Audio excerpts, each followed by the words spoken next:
Hello, everyone. Come on into our studios. Get comfortable because we have a fresh edition of ESPN FC coming your way right now. I'm Alexis Younes alongside Shaka Hislop. And look what a first-class flight dragged in. Nedum live and direct in Connecticut. Nedum.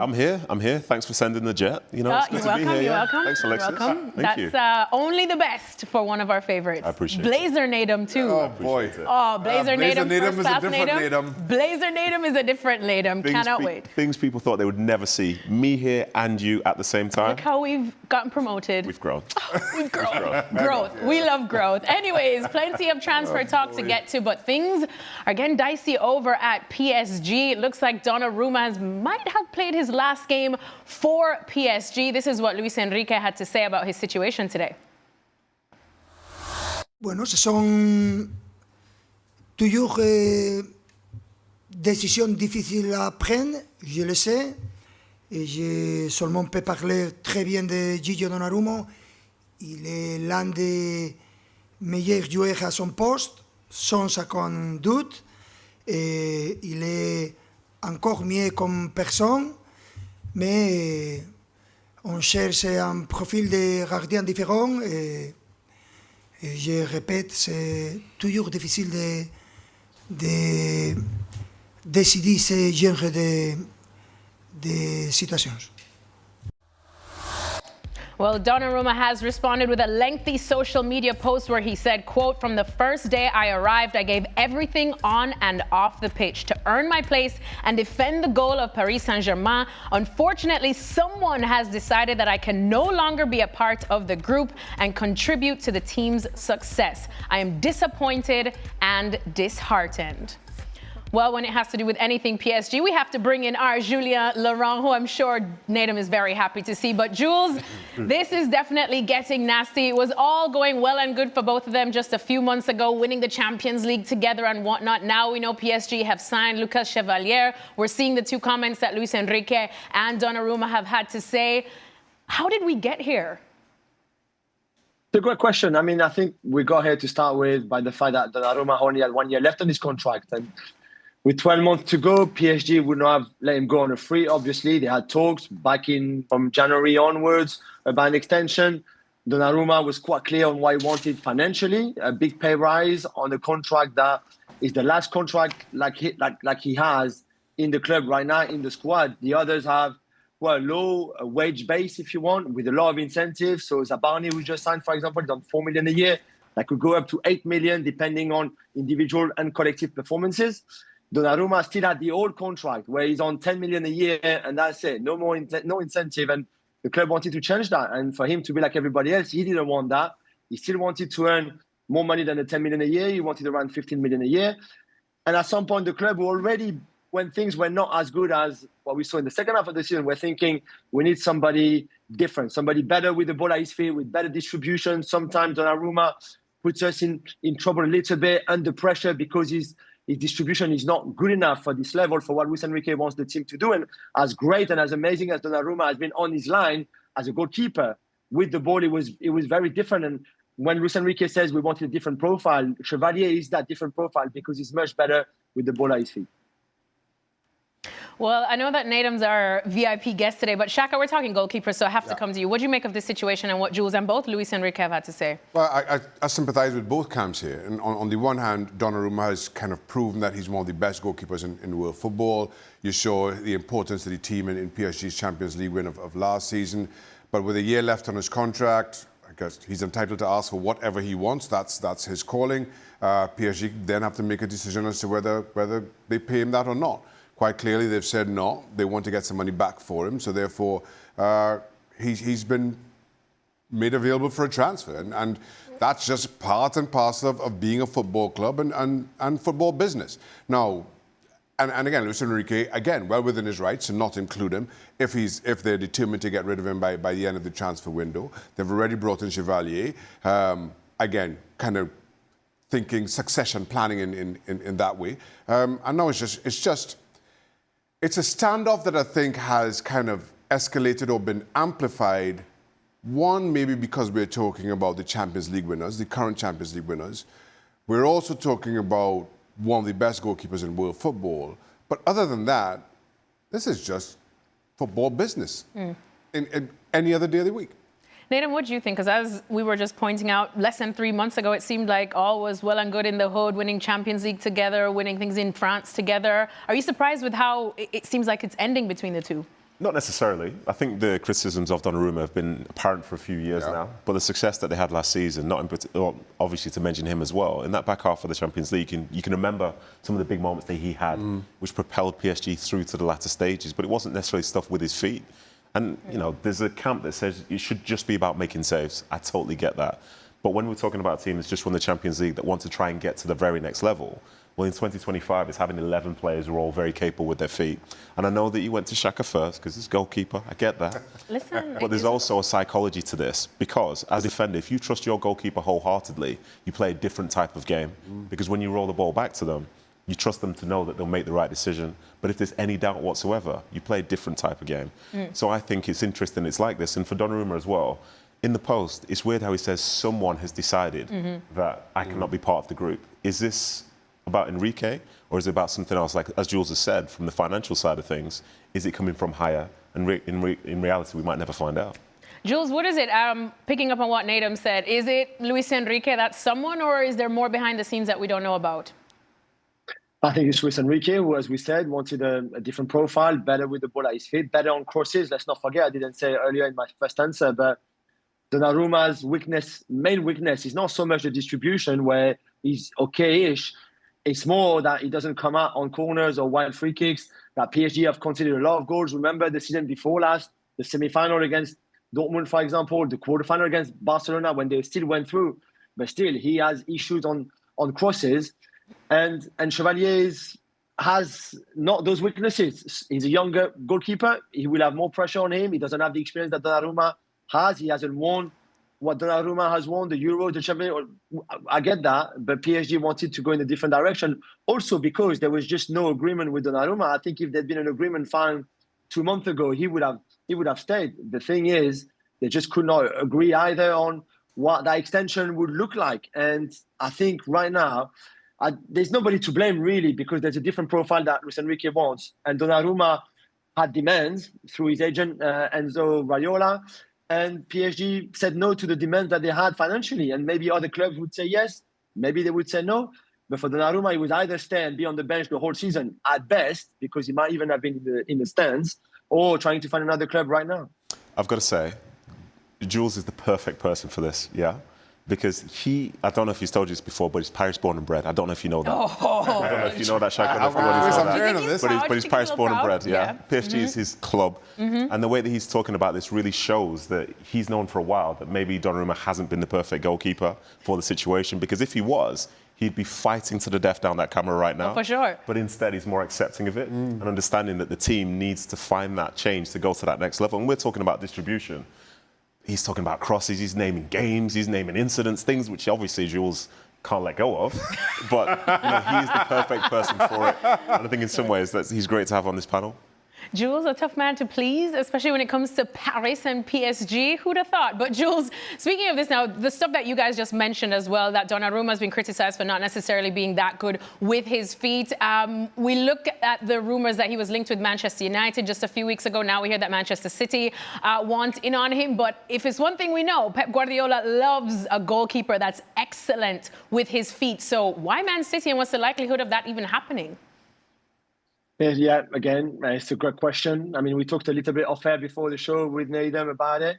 Right now, there are two clubs who are kind of keen on him. The first one is Manchester United, and the second one is Manchester City too. I think a lesser degree, although they are more advanced in their talk, especially with PSG and with Donnarumma's agent, than Manchester United, who still have the Onana issue. They need to obviously offload the Onana before signing Donnarumma. I mean, for City, they need to offload the Ederson before even thinking about signing Donnarumma. But everything we just said about Donnarumma at PSG and what Luis Enrique didn't like, there is no way that Pep Guardiola would think, yeah, he's the great goalkeeper for me.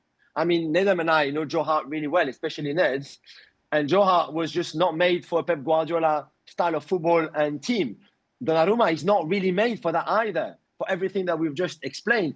So City to spend 15 million a year in wages, plus between 40 and 15 million pounds in transfer fee for somebody who is not really the profile at all for what Pep Guardiola would want and what Pep Guardiola has signed as goalkeepers before. If you look at Ederson, Ortega, and even Trafford now, they are better with the ball at their feet than Donnarumma will ever be. They're better on crosses than Donnarumma will ever be. And yeah, okay, on his line, he's the best in the world. There's just no doubt. Him and Courtois on the line, incredible. But for the rest, he's just not a Pep Guardiola player.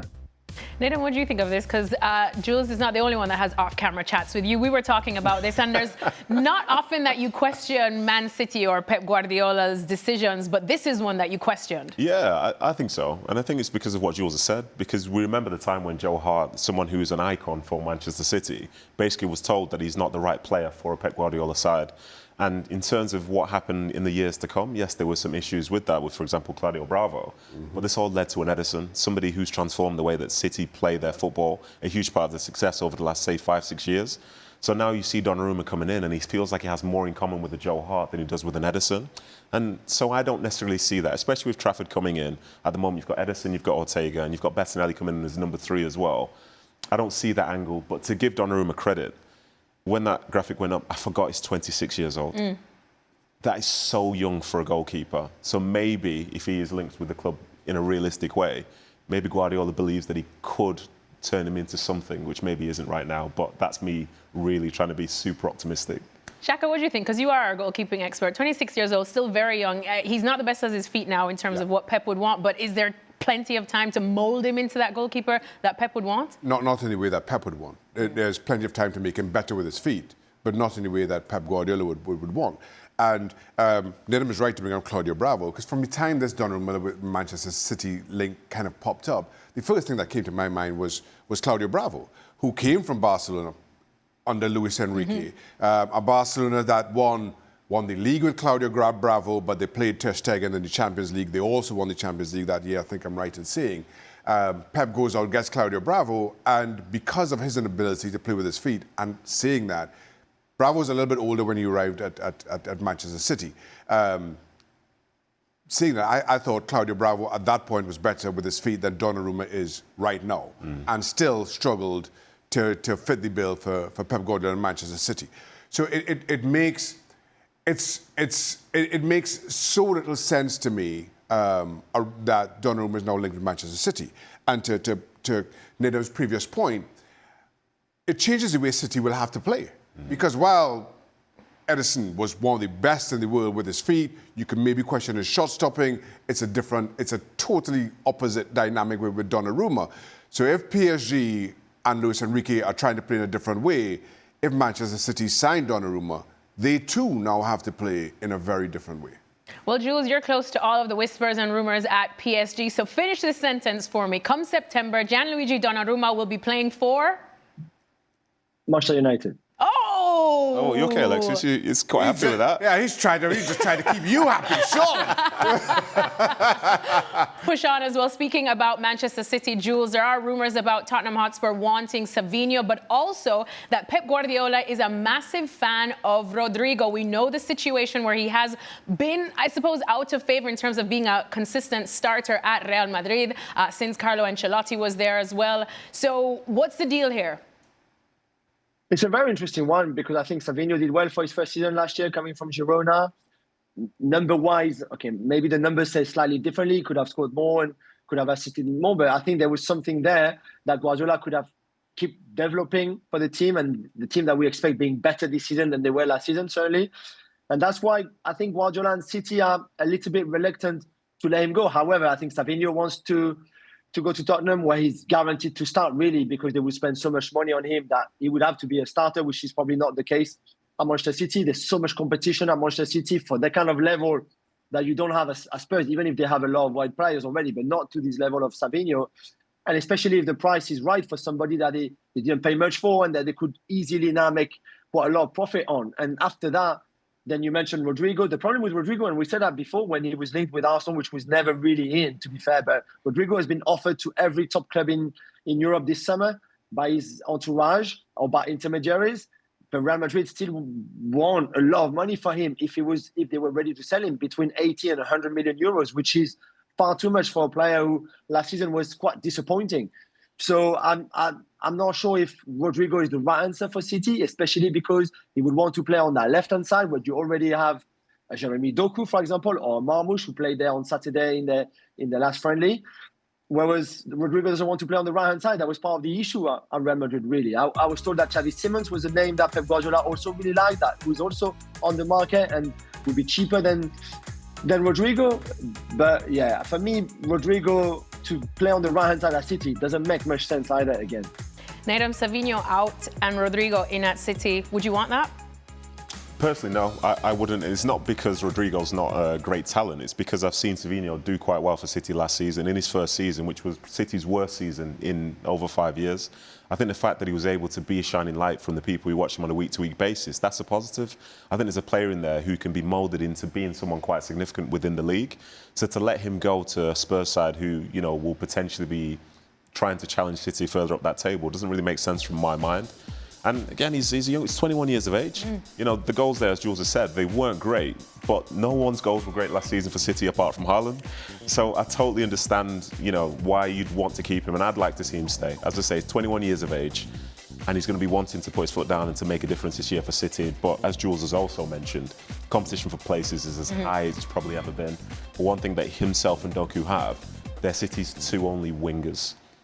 So I think if you let them go, then City again have to look at like potentially replacing with Rodrygo or potentially changing the way that they have to play in certain games. Well, what's interesting is that Pep Guardiola always has said before that if a player wants to leave, he's not going to stand in their way. So do you see that happening in this situation? It's a good question. That's a good question. And he's so young and so new that I don't think that eagerness to leave is necessarily as big as, say, other people's would be. You know, somebody who's maybe been on the bench for years. Because Savinho played a lot of football last year. So if he wants to leave right now, it's because he thinks that maybe he won't be playing football in the future, as opposed to other players, historically, like a Gabriel Jesus, Zinchenko, who never played realistically that much or started as much as they believe that they should have done. But I think Savinho will back himself. And I can't see him personally leaving. But maybe that's just me trying to cope, to be honest, Alexis. I'm not gonna lie. He's a bit rattled. Yeah. I think to that point, for Savinho to leave, he has to be the one that kind of forces this through. And what forcing this move through looks like can be anybody's guess. But I don't know Savinho, but I don't get the impression that he's that kind of player that would kind of butt heads with Pep Guardiola in an effort to force this move through. Now, maybe a bid from Spurs is enough to tempt them that it can soften any blow in terms of purchasing Rodrygo. No, I'm in total agreement with Nedum here. I'm not sure it's a good swap, but certainly Rodrygo comes with a profile, given his accomplishments at Real Madrid. He too is only 24 years old, so there potentially is an upside to it. But for what it will cost, both in terms of transfer and in terms of salary, I'm not sure that Rodrygo is worth it.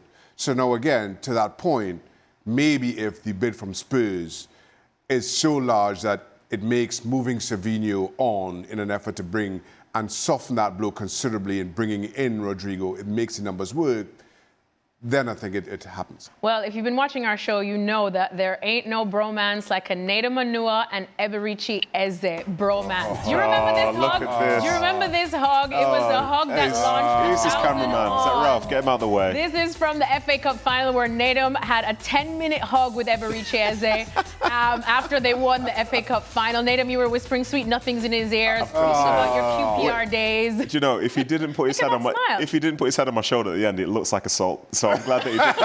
I'm really glad that he did that. Not the assault allegation. My gosh, but you two go way back, and you were talking to him there. You told me what you were telling him about, you know, some of the darker days that he faced and where he is now. And it's no surprise he has become quite the hot commodity, especially in this summer transfer window. We spoke on Sunday after the Community Shield about links to Arsenal for Eze and whether that would be a good move. Stevie Nicol said that he would absolutely flourish in a system like Arsenal. But today there's fresh links of him to go to Spurs.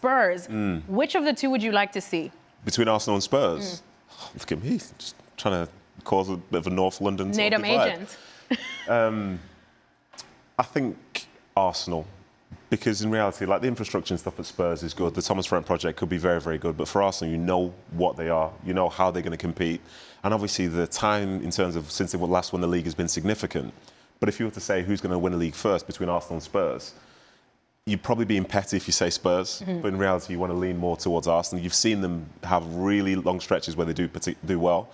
So I would go for Arsenal. And considering he was a player there when he was in the academy from young, he has links there as well, has a feel for the club. And it's not to say that Spurs aren't a good project. You know, we've just been talking about Savinho potentially going there. I get that, but Eze in that Arsenal red makes more sense. And to see him potentially be at a club who are striving to be winning, you know, not their first trophy in 13 years. I know for Arsenal it's been a bit of a drought now, but yeah, I think Eberechi Eze at Arsenal makes sense to me. Look at that little glimmer in your eye. I absolutely love it. Jules, you have links to Arsenal and North London as well. Arsenal or Spurs, where do you think Eze could likely end up? I think the only thing for Arsenal is I think they will have to sell before being able to put a bid in for him.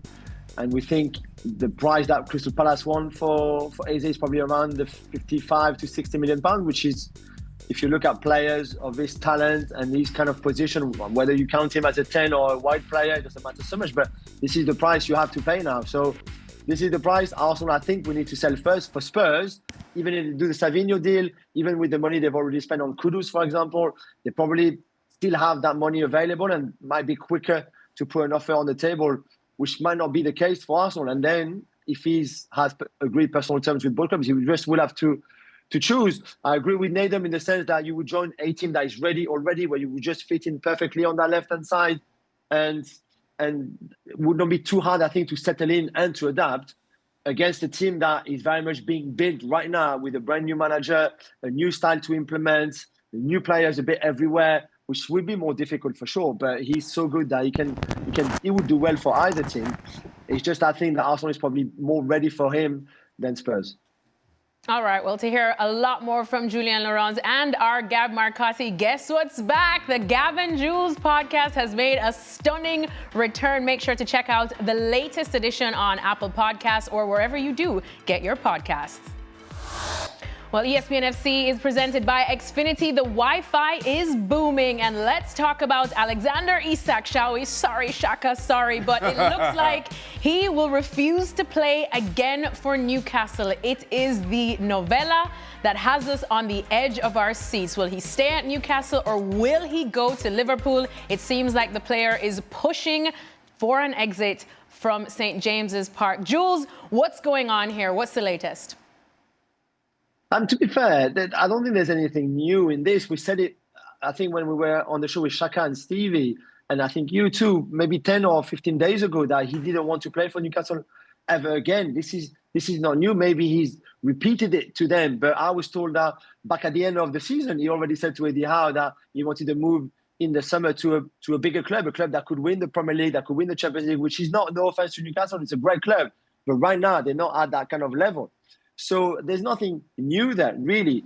The question is, who is going to win this massive power battle? Really, he's under contract, many more years of contract he has with Newcastle. So he's not in a strong position.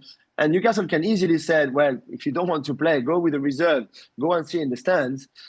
Because if we don't want to sell you, we won't sell you. It's just as simple as that. So I'm not even sure if Liverpool are ready for a second bid. By the way, the first one was already very high and that was rejected. I was told at the time that they were going to make a second one, but they haven't yet. Maybe they were just waiting for this kind of news to go again. But if Newcastle want to keep him at all costs, then they will keep him and he won't have the choice. Shaka, Nedum and I were talking about this off camera, that football and how it's treated in the north of England is basically religion. Yeah. And once you upset the fan base, it's very, very hard to come back from it, which it seems like by now, I'm sure a lot of the Newcastle fans are rattled by the situation with Alexander Isak. Say he does stay, is there any way back for him? That window is closing and closing quickly. And to Jose's point, when we were talking a couple of weeks ago and wondering whether this would go through or not, even as Alexander Isak seemed to go on strike, the sentiment was, listen, if he stays, scores 4 or 5 goals in the opening 4 or 5 games, all is forgiven. Football fans have short memories. But the more this is rumbled on, and the more certainly Alexander Isak has kind of dug his heels in, the more I think the fans, even if he starts the season as a Newcastle player, even if he scores 4 or 5 goals in those 4 or 5 opening games, I'm not sure that they'll ever rewarm to Alexander Isak. And I think a lot of that is to do with how they felt about him in May. He was regarded as a god. If we're talking football's religion in Northeast, Alexander Isak was Newcastle's god in that football team. And then to see it kind of deteriorate to this level this quickly, I'm not sure how you salvage that. From a footballing perspective, if I'm Newcastle, I've set my price at 150 million, whatever it is Newcastle decide on.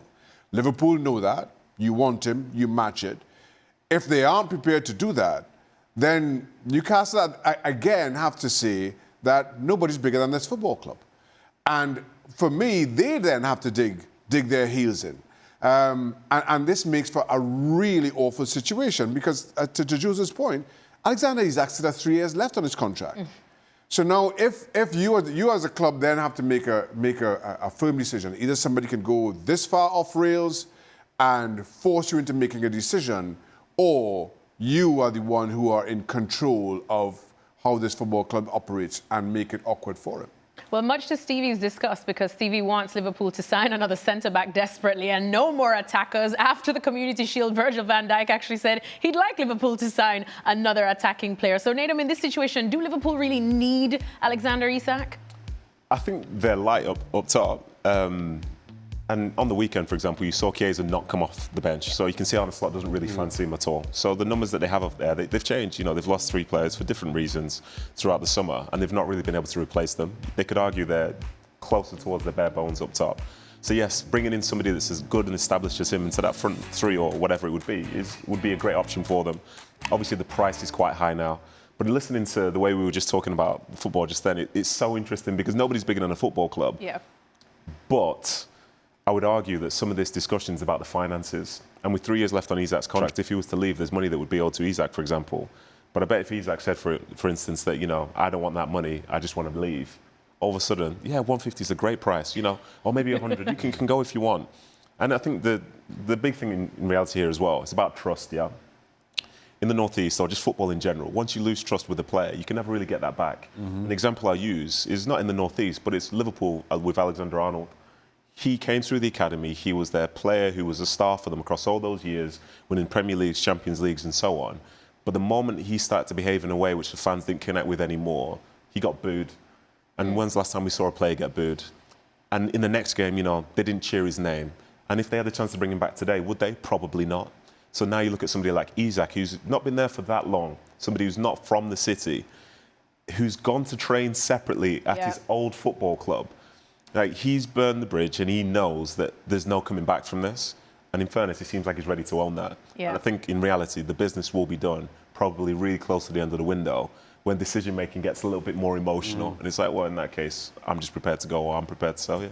He has absolutely put a bonfire on that bridge already, let me tell you that. Jules, but still, sticking with Newcastle, it seems like they're closing in on the signature of Aston Villa's Jacob Ramsey. What's the latest on that?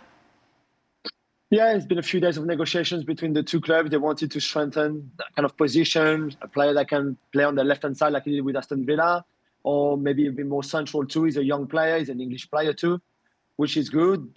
Villa signed Evan Guesson from Nice in France recently for £35 million. So that was a big investment. And if you look at all the forwards they have, and again, we don't know what's going to happen to Ollie Watkins, but for now, they've got quite a lot of players. So I think they would welcome the money that they need, to be fair, to balance their books for a player that went through the academy. So all the cash that Newcastle will spend, which should be around the 40 million mark, will go straight into the bank account of Aston Villa as profit. And again, you know, for the money that they've spent already this summer and the summer before, is the money that they need. Does the Ramsey mood link in any way with the Isak rumours, Jules? Well, like as in Ramsey, you mean, and Isak? Mm-hmm. No, I think they're two very different subjects, if you want. And again, I was told today that Newcastle are adamant that Isak is not going to go anywhere and that he will come back to the club. And if he doesn't want to play, then he's not going to play. But it's a World Cup year. Let's not forget, Alexander Isak cannot afford not to play a single minute this season before the World Cup next year in the US, Canada, and Mexico with Sweden, because Sweden are very likely to qualify. I was on holiday, by the way, with John Dal Thomason, who is their head coach. Just wanted to put that there in Marbella. Of course, of course. Lovely guy. Humble And we had brag. a lot of talk about Gyökeres and Isak together, as our kids were playing football with each other. But for Thomason, this would be a disaster. And for Isak, to be fair, more seriously now, Isak cannot afford not to play a season before a World Cup. So there's a lot at stake for him too, even if he stays, because, again, as the boys have explained, it's going to be a very difficult situation to manage. Well, Jules isn't the only one that has friends in high places. Nedum, you've been close to Crystal Palace a little bit. Marc Guehi, let's talk about him because he's also been linked now to Liverpool. Would you like that move? Oh, stumped. I'm just trying to be fair to the situation because I think Mark is a really, really good player. You've seen him be an England international, seen him start at the Euros last summer, did really well for England, stepped up in the big occasions, has captained his side, his Crystal Palace side to lift the first ever major trophy. He's going to go down as an icon of that football club. But best of all, he's playing week in, week out. If he goes to Liverpool, will he get that opportunity? Unless Arne Slot's potentially going to change the formation to maybe go for 3 centre-backs. I don't see it because Van Dijk and Konate are Liverpool's best two. And they have a certain profile. The way that they play brings out the best overall into how Liverpool want to do things. So if Guehi's to come in, then is he coming in as cover?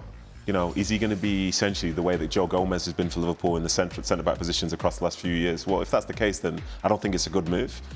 But then again, it's Liverpool.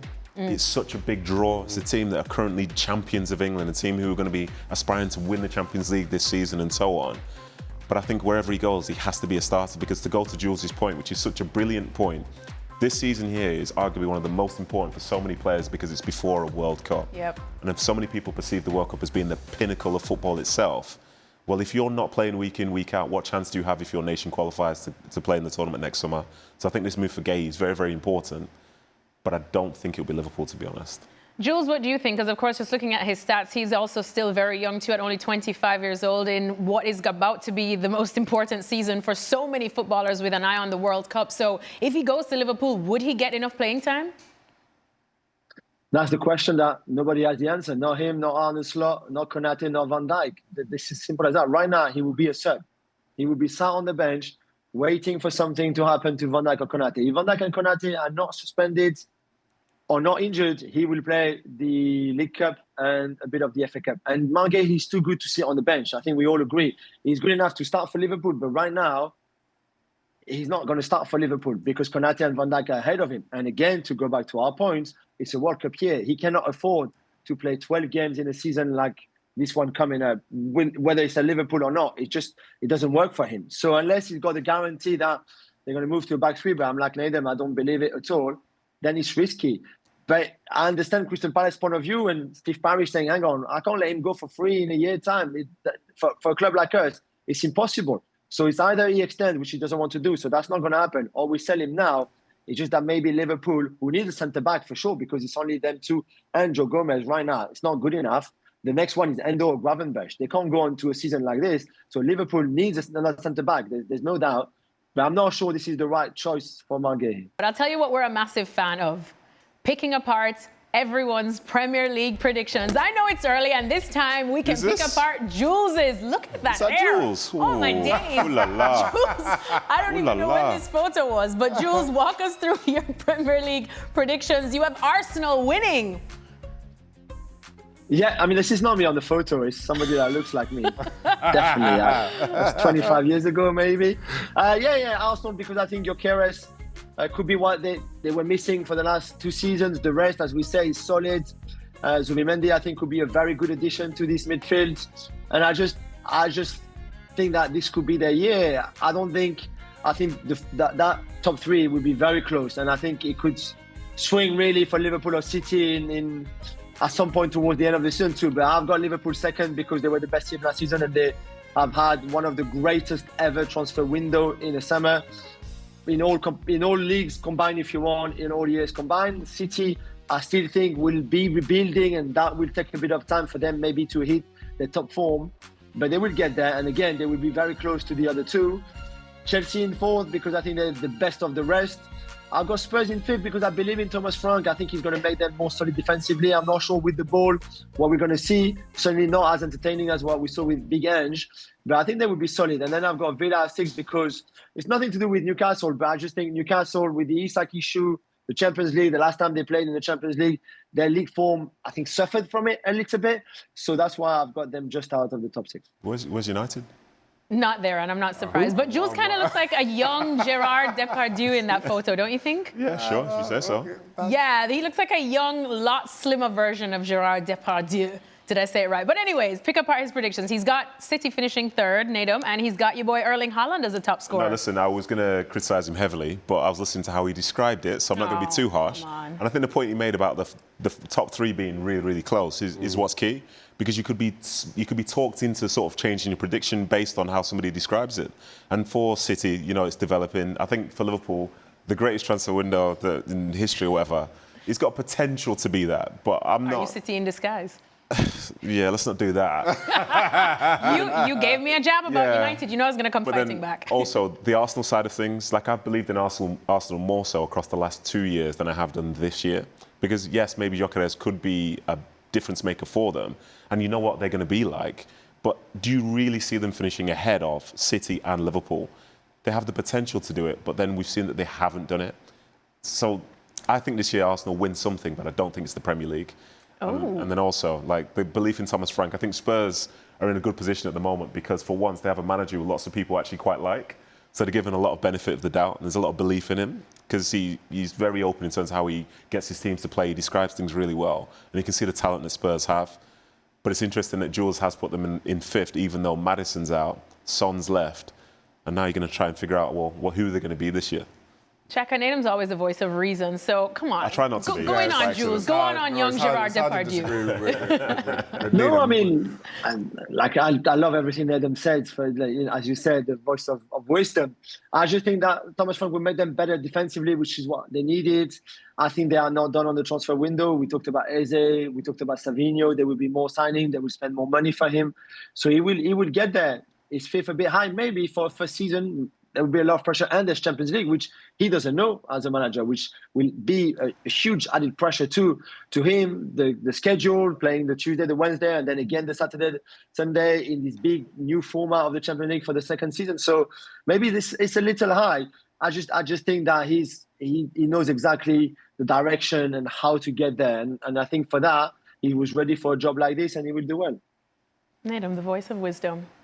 As usual, I'm with Jules in most of it. I've got Arsenal and Liverpool swapping. I think Liverpool finished top because, to Jules' point, they're defending champions. Have had apparently the best transfer window in the history of football. The history of football. In the history of all football. So I don't see how that makes them regress. So I have Liverpool finishing top. I'm not as convinced on Spurs, and I get everything Jules is saying about Thomas Frank. I'm not as convinced just yet. Maybe there are other additions between now and the end of the transfer window that kind of makes me... Let's remember, despite winning the Europa League, they finished, 17th last season? Below United. Below United. Congratulations to United. So that is some turnaround. Yeah. That needs to happen to see Spurs finish 5th.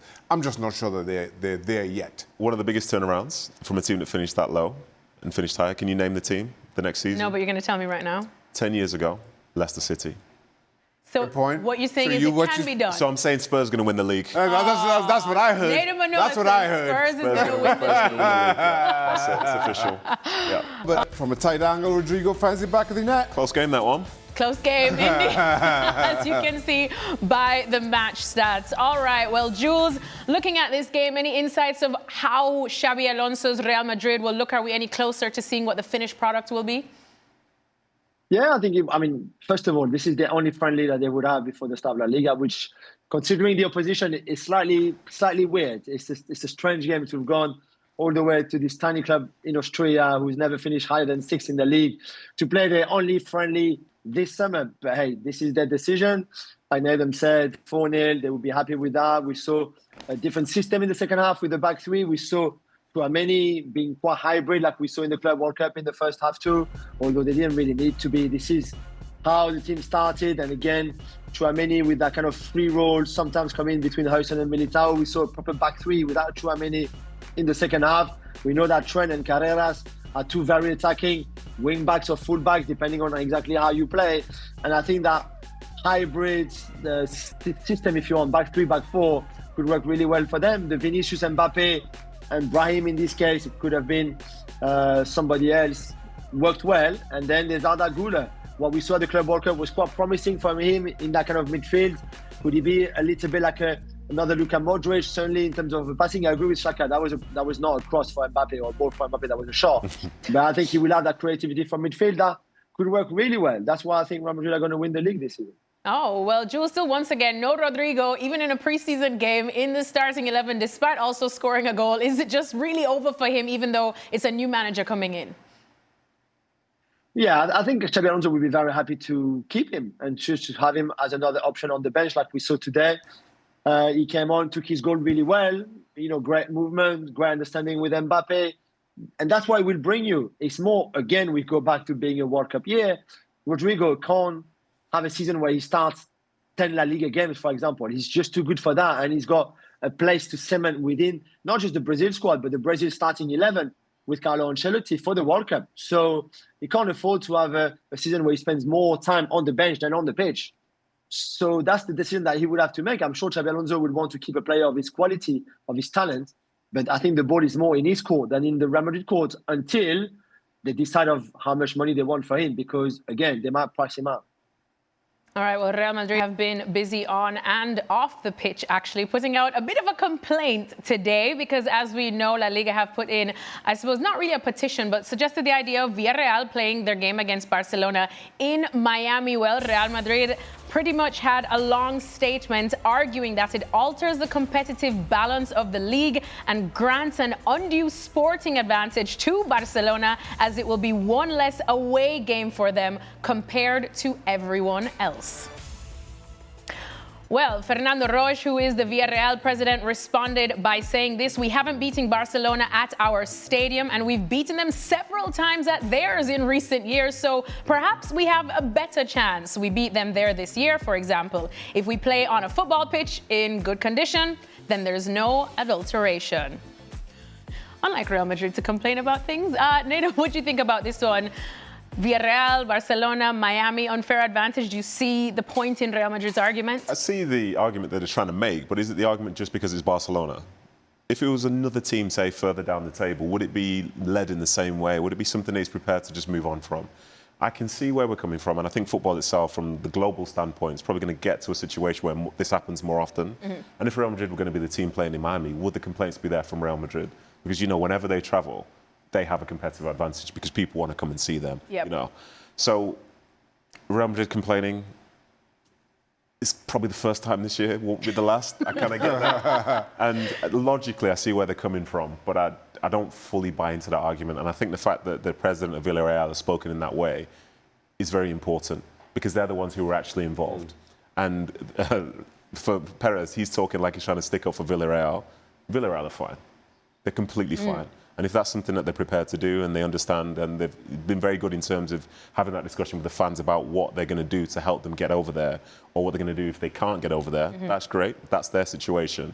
I don't think they need Real Madrid to speak up for them to, say, woe was me as such. Yeah, if Villarreal are okay with it, should we just play ball, Shaka? No, I actually think the Madrid complaint has some warrant to it. Okay. So some way to it. And I say that because they're right. It is one less, and to your point, it's only because it's Barcelona. And they're right to worry about their closest rivals. As we sit right here, everybody is expecting that 1 and 2 in La Liga is going to be Real Madrid and Barcelona, and it may be close, and it may come down to 3 points.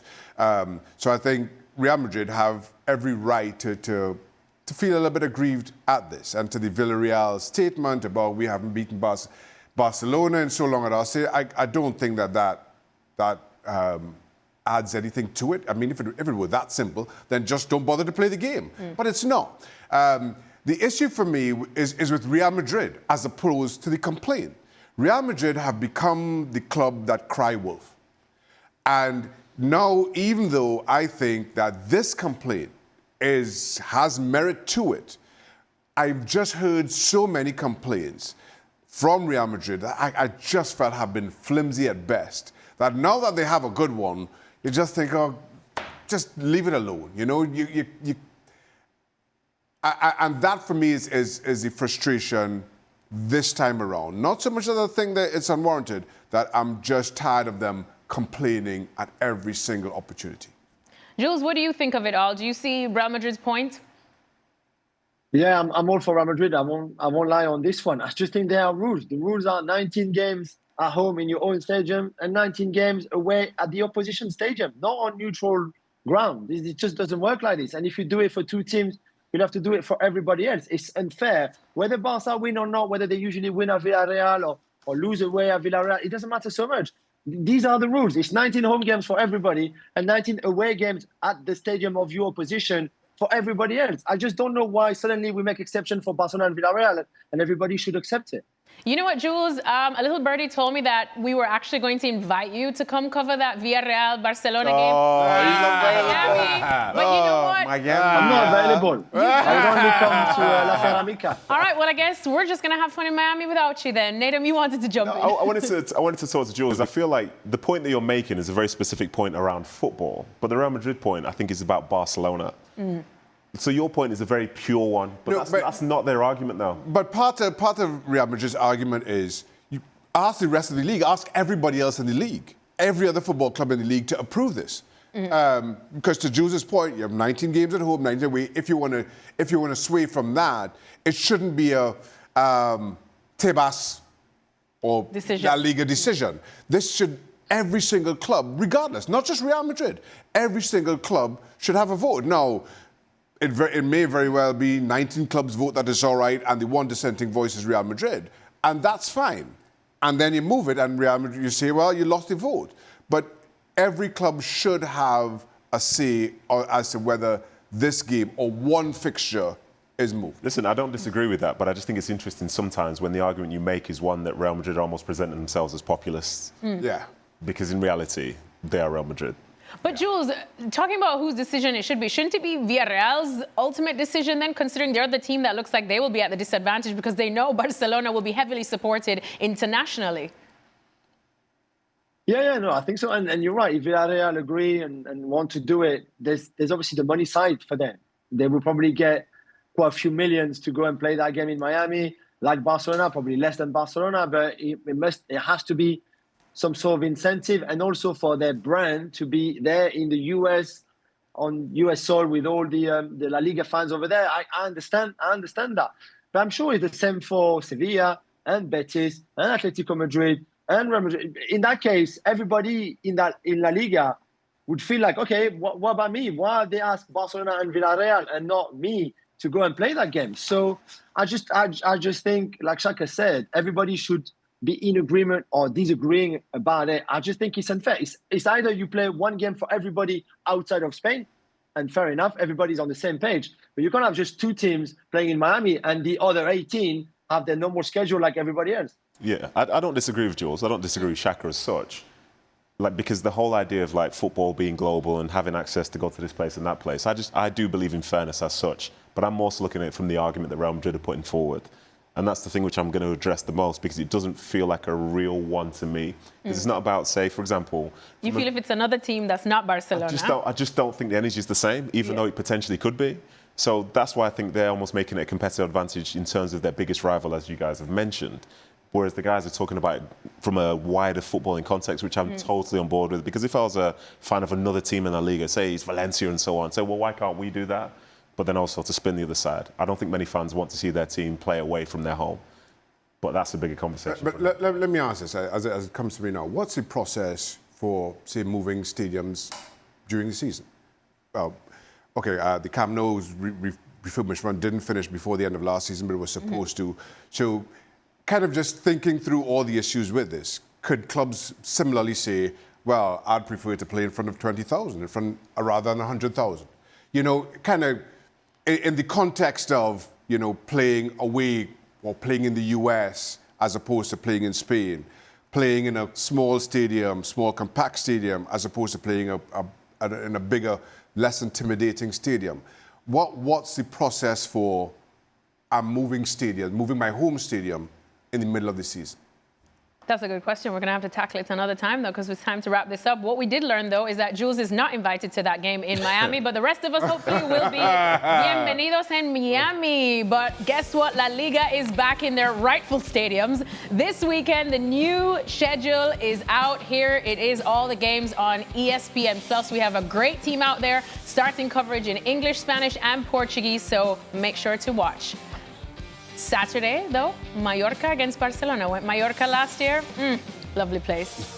Yes. Pretty straightforward. Nice, yeah. Pretty straightforward. Norwich won that game 2-1. Well, Football Americas is coming up this Thursday, 8:30 p.m. Eastern Time. Oh, boy. Myself and Casey Who just are back, but who can just I just popped up in the back there? Can I just say, look at Nedum in this one. You almost look like James Bond. Like, what is that intense stare? Look at that color. Boy. I'm ready. You're Oh, clearly, God, ready for something. are you grimacing or is that like a smize? I'm just watching some football. That's all it is. Oh, boy. All right, well, Football W is also on tonight. Christina Alexander, Jessica Souf, and our girl Ali Krieger, 8:30 p.m. Eastern Time, over on ESPN Plus. And guess what? Nedum and his strong turtleneck will be back this week as well, with myself for the German Super Cup. Please join us. We're on the big one. ABC Saturday, 2 p.m. Eastern Time. Stuttgart up against Bayern Munich. Strong turtleneck. Just behave yourself. Let's go. Let's go. Come on, rock it. Welcome into Extra Time. Jules is still with us, as well as Nedum and Shaka. Shall we dive right in? Nedum, you're sweating. It's because I saw that turtleneck in the show. You know who loves a turtleneck? Jules loves a turtleneck. Oh, I feel like a lot of French people class. love turtlenecks, don't they, Jules? Class. It's classy. Yeah, it's very classy. Nedum is a very classy man too. Oh, Jules, thank you. Jeez Louise, this bromance. He's coming for your Oh, bromance you've no with idea, by the Eberechi way. Eze. Speaking No of this idea. bromance, this is the perfect first question to start with Nedum. This is coming from Stevie Nichols' personal assistant, and he wants to know, Nedum, start, bench, drop these potential roommates for the 2026 World Cup coverage. Sebi Salazar, Jules, or Dan Thomas? You have roomed with two, haven't you? I wouldn't just drop Dan Thomas. I would volley him over the balcony. Okay. You're drop kicking. Oh, I will drop kick him to the moon. He's Yeah. only a little guy. He is. That's why I do it. He's a little guy. Shout out to Dan. I love him. He's funny, but I'll see him away from the room. Follow him to And then, to be fair, in the last World Cup, Jules was in the level below. Spent a lot of time with him, and Sebi was with me in the room, and that was good fun. So. I know that. I've done it with Sebi, and he's class. I think he's like 8.5, 9 out of 10. But I think for Jules, there's a chance of a 10. So I'm going that way. Jules. I'll see you over there, brother. Ah, boy. Oh, yeah. I mean, you picking Jules, you better just hope John Dahl Thomas is nowhere Honestly. around. Oh, sorry, it's true. Ah, it's true. boy, John Dahl Thomas is top of the tree for Jules. Can I just say that I was at that World Cup too, and the bromance that flourished between Jules and Nedum, they were finishing each other's sentences, they were going to the gym That's where it all together, started. they were playing football together. That is where this started. To be fair, it was the same for Sebi as well. Spent a lot of time with Sebi, playing football, just not hitting the gym. But yeah, Sebi's No, top but you guy. did say Jules is he has something a bit more special, with all due respect. A little je ne sais, what is it? Je ne sais quoi? A little je ne sais quoi? C'est quoi? Yeah. And then we got rid of Nedum and brought in Shaka, and I was happy. Make a note of that. Nades, you know you're special. And you and Shaka as well. Do you remember that trip in the desert as well, all together? It was amazing. Yes, that was a nice one good. where we were on camels, and then I got Right, COVID yeah. after, so that wasn't good. Yeah. Anyways, missed the semifinals. Oh, It's okay. oh boy. But I'm a trooper. I made it for the final because professional. Okay. All right. Kartik Sharma wants to know who will have a bigger redemption season, Jack Grealish or Marcus Rashford, Jules? That's a good one. I like the move from Grealish to Everton. I think that could work well for him. The move from Rashford to Barcelona is a bit more surprising to me, considering how good they were attacking-wise last season without him, because I'm just not sure where he fits. If Lamine and Rafinha and Lewandowski are fit, there's no room there for Marcus Rashford, whereas I think Grealish starts for Everton and I think could do well in that team. So I go for Jack, but I want Rashford to have a good season, obviously, in La Liga. But I think Grealish is probably the one I would put slightly ahead. Chaka? Well, you agree with everything Jules just said.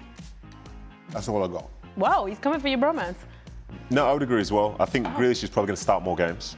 That's the first part. And I think Rashford being in that environment for Barca where they're going to be in the Champions League, trying to win the league again, that would be really good and exciting. But I don't know if he's going to be a prominent player within that, given how good Rafinha was, at times as captain, looking at Lamine Yamal, looking at Lewandowski, like that speaks for itself. Yeah. Whereas for Grealish, I think him being able to stay living where he lives in Manchester, to play for a team like Everton who are in that new stadium, to play for a team like Everton, which is a big family club, they look after their own and, they have that sort of like drive, and David Moyes is manager. I think it's the perfect place for him right now in his career. All right, there you have your answer. Dan's fancy dress shorts. Easy for you to say. I almost said Dan's fancy short dress. I was like, Nedum, with your promotion relegation expertise, who are your picks for the 3 teams going up from the championship this season? Wow, who went down? Forgotten. This season. Last year, he went down. Who did go down again? Forgot already. God, we have to do too many things. But who's coming up? Well, I'll tell you based on who went down. Southampton. That's too easy. Southampton, Southampton went down. Yeah. Leicester. Leicester, yes. Yeah. Who's the third one again? Who's the third team? I've literally Wow. forgotten. And Ipswich. Ipswich. Oh yeah, Ipswich. I don't think Ipswich will come up, and I think this year they might be one of those 2 teams promoted from League One, but I'm going to go for Birmingham over Wrexham. Sorry, our friends at Wrexham. Hope you didn't hear that. We're all within the same family. Yeah, I can I apologise. guess you won't be invited to any Deadpool No, movies to be fair, I'm notoriously wrong, so that's fine. I would rather I didn't pick them. Think of it that way. Shaka, what say you? Whereas before I agreed fully with Jules because I thought he was spot on what he said, I'm agreeing fully with Nedum because I have no idea otherwise. Okay, fair. I just don't know why. I have no idea. I've got a shout out to Jules, by the way, on the show. When he picked the 3 to go down, he didn't pick the 3 that came back up. I like that, Jules. Risque. And he snuck in Wolves there, which hasn't been mentioned by a lot of people. I actually had Wolves to go down. A lot of people have been leaning Brentford because of how much change there is. But I'm a believer. Wolves looking a bit dodgy, right? But I also did have United in our top 6, so. But so did Ian Dark. So before you come at me, the great Ian Dark also had United finishing in the top 6, so I think I'm in good company.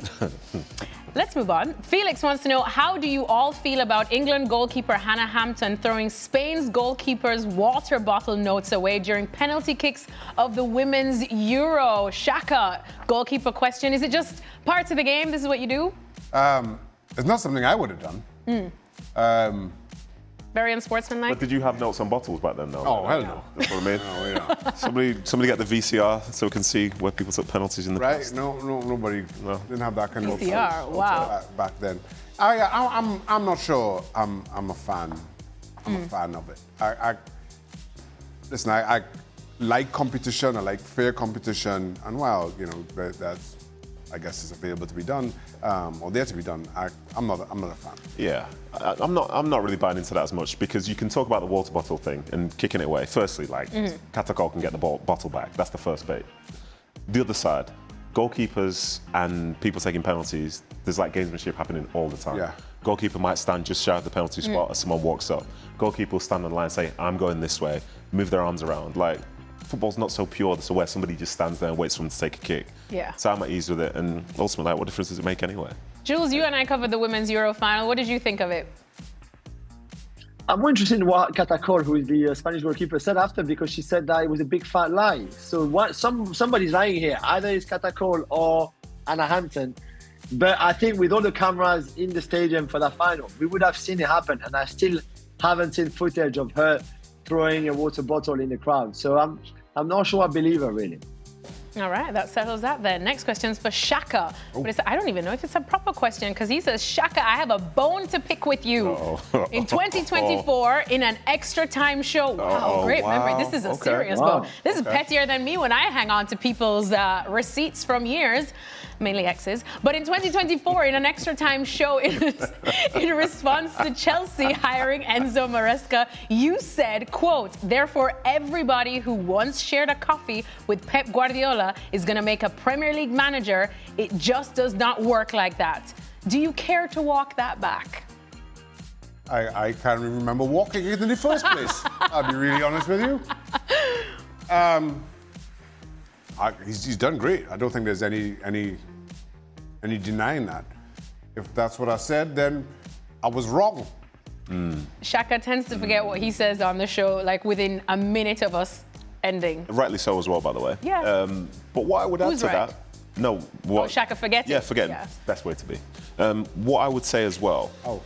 Nice to meet you. People holding on to predictions just over that point where they're probably right and drifting towards them being wrong. I think it was in January or February, Chelsea fans were protesting outside the stadium in regards to Maresca not being good enough and the team not being good enough. This tweet did not arrive at Shaka's doorstep then, but it arrived now that they are world champions. Yeah. Another example to Shaka not has be... employed Nedum Manua Services. Listen, I live a very quiet life online, but for some reason, every Liverpool fan under the sun found out that I didn't pick them to win the league last season a year ago. Oh. Yeah. Well, And- Chelsea fans don't like us at the moment. I mean, that's not new, is it? Nobody really likes us. That's true. That's true. And if everybody hates you, it means you're doing a good job. Yeah. Because that means you're being fair. United fans don't really like us as well, even though. They've got the biggest red in the world, right But next to us. now, before I heard all the slander, don't you worry. Don't you worry. All right, next question. And this is for everyone. What's the maximum amount one must spend, oh wow, on an engagement ring? And we've got 3 happily married men here. So Jules, what's the maximum amount one must spend on an engagement ring from the French perspective? Is this in relation with the ring that Cristiano bought Regina? Probably. Massive. Yeah, probably that. I don't know how much that cost, but certainly more than I can afford. I mean, I don't know. I think it all depends how much money you have. If you are as wealthy as Cristiano, then yeah, you can spend 10 million, 5 million. That's nothing for you. If you don't have much money, it's the intention, right? It's the gesture. It's not how big the diamond is. Well, it is for some, but do you see what I mean? Do you get my point? So it varies a lot on depending on how much you've got available at the bank, or if you're tight or generous. Well, this is perfect because now we have 2 former footballers at this desk, and I'm pretty sure their budgets are a bit higher than Jules's were. But that ring, Cristiano Ronaldo's, reportedly is about $3 to $5 million. Not sure if you guys spent that on yours, but I'm sure. I did not spend that on mine. Yeah, I didn't pay dollars. I am sure. Okay, so let's put this into perspective. Does anyone have an idea of how much Cristiano Ronaldo makes? Jules, you've got an idea, roughly speaking, how much he makes, Ronaldo? Oh yeah, it's not shy of 150 million a year. Okay, so in reality, has he underspent for that ring? Yeah, absolutely. It's chump change. That's quite See, tight. it's an expensive ring, but with context. so you're saying he Is he should have tight? gone for like a 10 to 20 milli What instead of just a 3 to 5. is he's counting his pennies. Yeah? Yeah. Which Think of it that way. He's tight. Oh, He's so a- tight to the cramp. He's a smart man. He has a lot of kids. He's cheapskate. planning for the future. You guys know what that's like. But how much did you spend on yours Well, in comparison to what you were making when you got engaged? relatively speaking, it was quite a lot. Oh, It's money quite a lot. bags. I think I probably could have gotten the job done with something cheaper. Ah. But, you know, as Jules has said, the emotion of it, and as long as they're prepared to say yes, then does the price really matter? Can you say yes and can you wear it? Whether it's the ring that I got my wife, or a ring like a Haribo ring, for example. A Haribo ring. If it gets Stop the job done. You're a footballer and getting If he a gets the Haribo job, ring. if he Don't. gets the job done, yeah. Listen, if you say it's too cheap a ring, then maybe you're not the right person. Maybe I'm not. That's why I still don't have one. My ring. I would love to know what the weight of that is like. Haribo ring, I'll show you. Don't worry about that. Not the The Haribo last couple of questions have sparked a response from you, Alexis.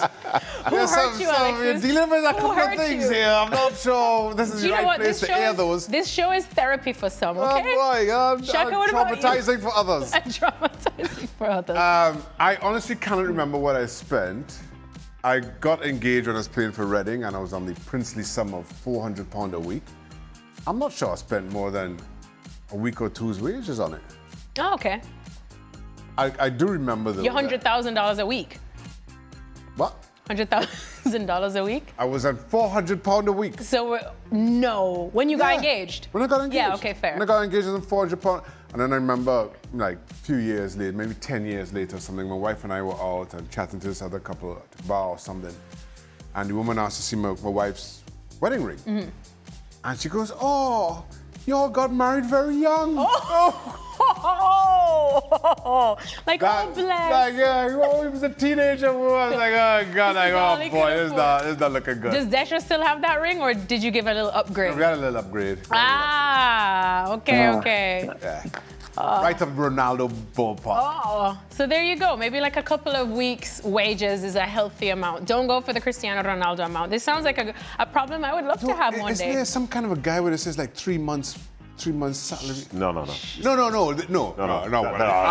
I've well gone past that. I've gone way. It's whatever it used to be 2 months. And then I think they started saying, yeah, it needs to be 3 months.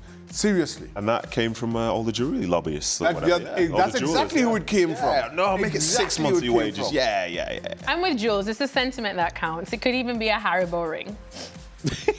Whatever that feels like.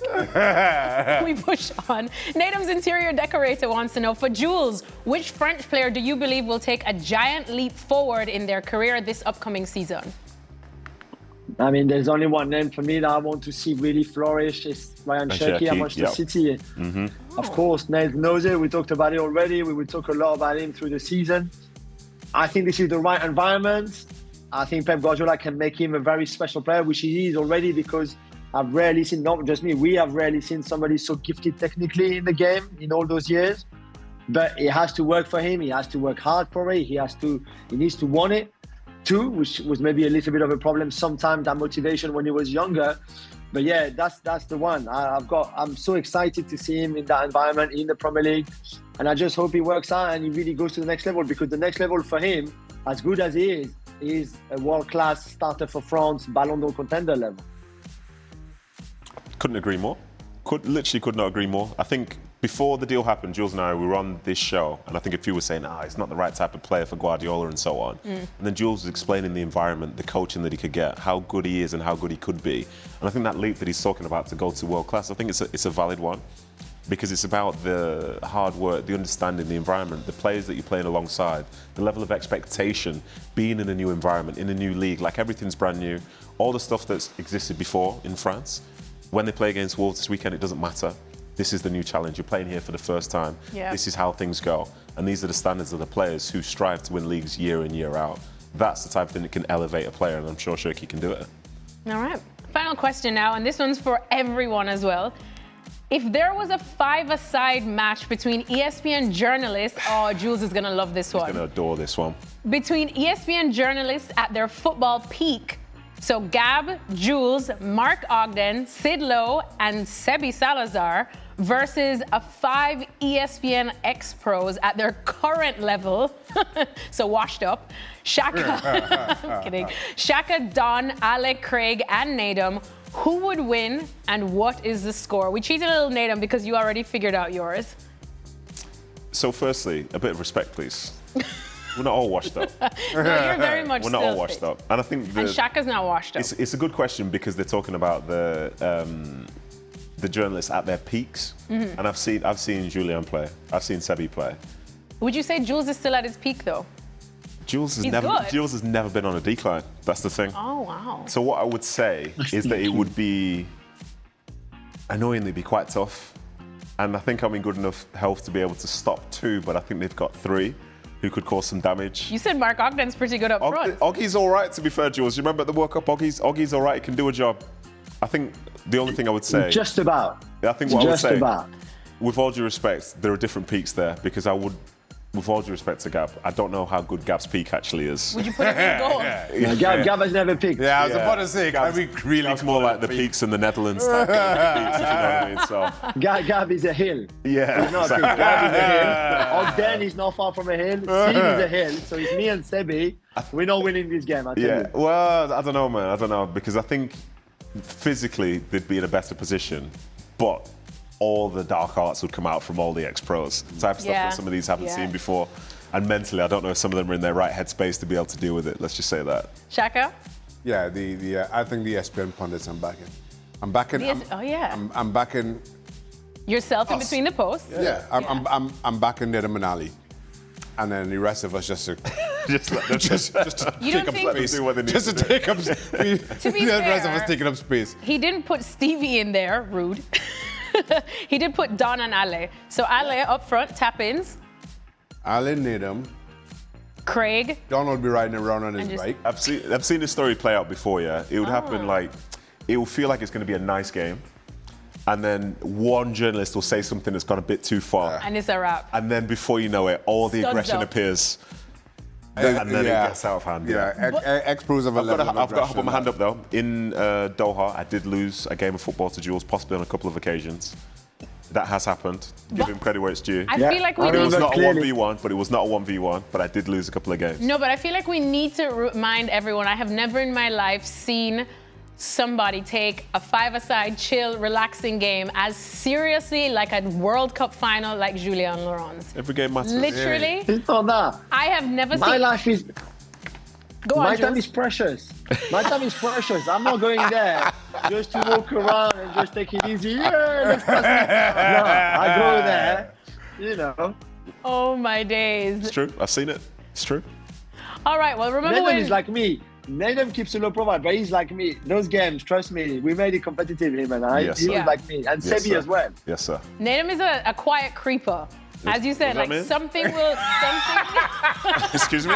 Yeah, I was like, I beg your pardon? something here, I don't know, something. I mean, your aggression in a game, it creeps quietly because, as you said, Nedum's there to have fun. I'm not taking this seriously, no problem, gentlemen. And then somebody will say something and his eyes just go dark. I'm sweating again. Yeah. Nedum's Thank you very much, Alexis. Remember when we were out in the desert in Doha? I think we have a little trip down memory lane. Look at Shaka. No way. Oh, this is Shaka Oh, and boy. Jules. Just wait, Shaka's just going wait. for the longest I'm gonna step. win. I'm gonna win. Hey, look at Do this. you see what I mean? Jules takes everything Hey, so this is competitively. this was the same Jules that was talking about fairness before. Exactly, but he Yeah, plays.